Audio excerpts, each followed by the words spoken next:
Welcome back. You're watching News Centre. The chairman of PFRDA, Deepak Mohanty, has said that the corpus of the National Pension System, which allows subscribers to make defined contribution towards plan savings, stands at over 10 lakh crore rupees in August compared to 9 lakh crores in March. However, the participation from private sector employees remains low. In a conversation with Sapna Mohanty said he was hoping that more corporate employees would sign up for the scheme. You stopped just shy of 9 lakh crore last year in terms of the AUM under the NPS, if I am given to understand correctly. That's right. And 10.22 lakh crore is where you stand right now. So, in a very short span of time, I suppose even 6 months are not over in the current financial year, and you have been able to cover this from 9 lakh crore, you have gone to 10.22 lakh crore. So that would be a growth of how much? I mean, that's what probably is giving the confidence, if you can give your insights. Yeah, it is growing. As you know, it is a function of two things, that how the additional subscription coming in and how the market is doing well.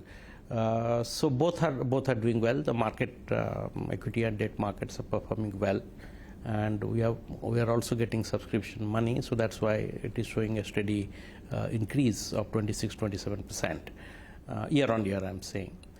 And so given that trend, so we hope that at least we should, by the end of the year, at least we should get to 1 lakh crore in terms of the corpus money. Right. So 12 lakh odd crore is where you anticipate to end the financial year, and 1.37 crore subscribers, so to speak, for NPS specifically, if I'm not wrong. Yeah, so that would include both government and the private sector. See, private sector, that we have about 49 lakh employees. So out of that, onboarded.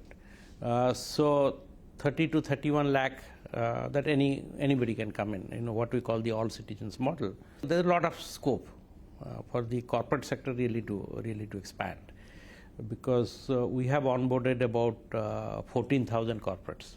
Okay. And since inception. Since inception.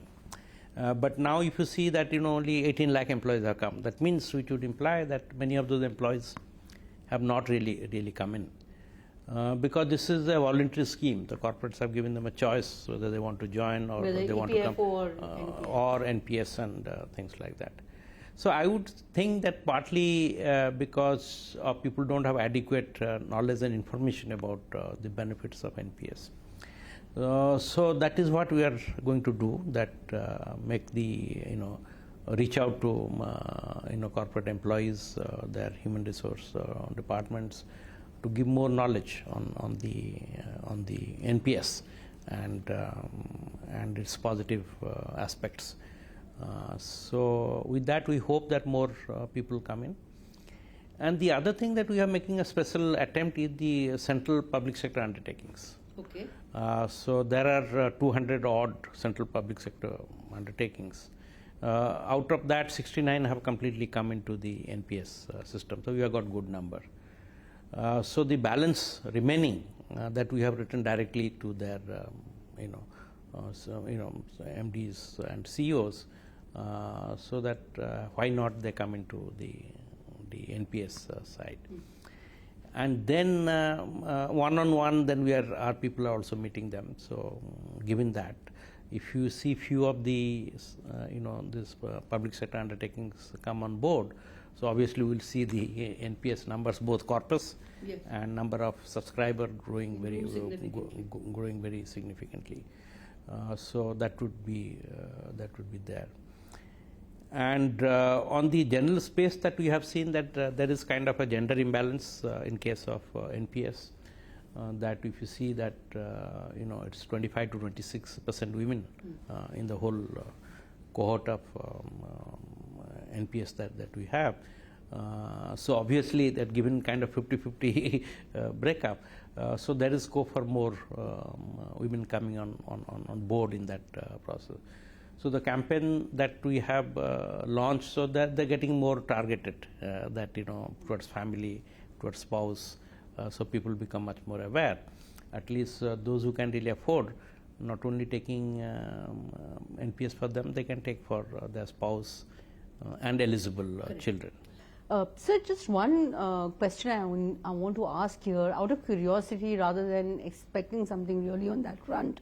But do you think that some further incentivization for people to join the NPS should be promoted, given the fact that social security schemes or options for a very large part of the Indian population are very few and far in between? So any thoughts on this? I'm sure at some point in time you must have at least internally deliberated rather than putting something up to the government formally, but any thoughts, your vision, your perspective? No, incentive then again is that, this is a low cost scheme. That itself is a big incentive. I quoted you those numbers, the kind of return. So obviously the cost of running the NPS ecosystem is very less. Fund management cost and all that, they're regulated and kept very, very minimal. So the bulk of the return really getting passed on to the investors, the people who are opting for pension. So that's a good incentive.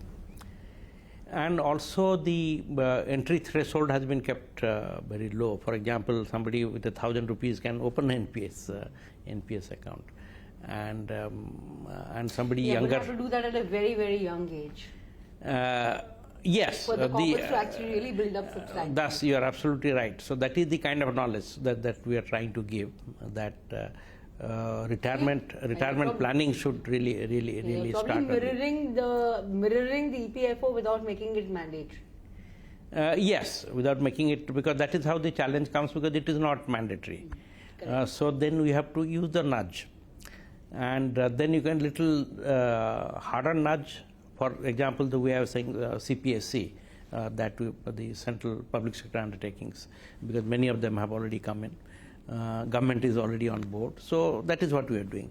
And on the corporate sector is more information dissemination, enablement, because if you are meeting with the corporates, we are going through the trade bodies also, like FICCI and CIA and as a chairman, all that.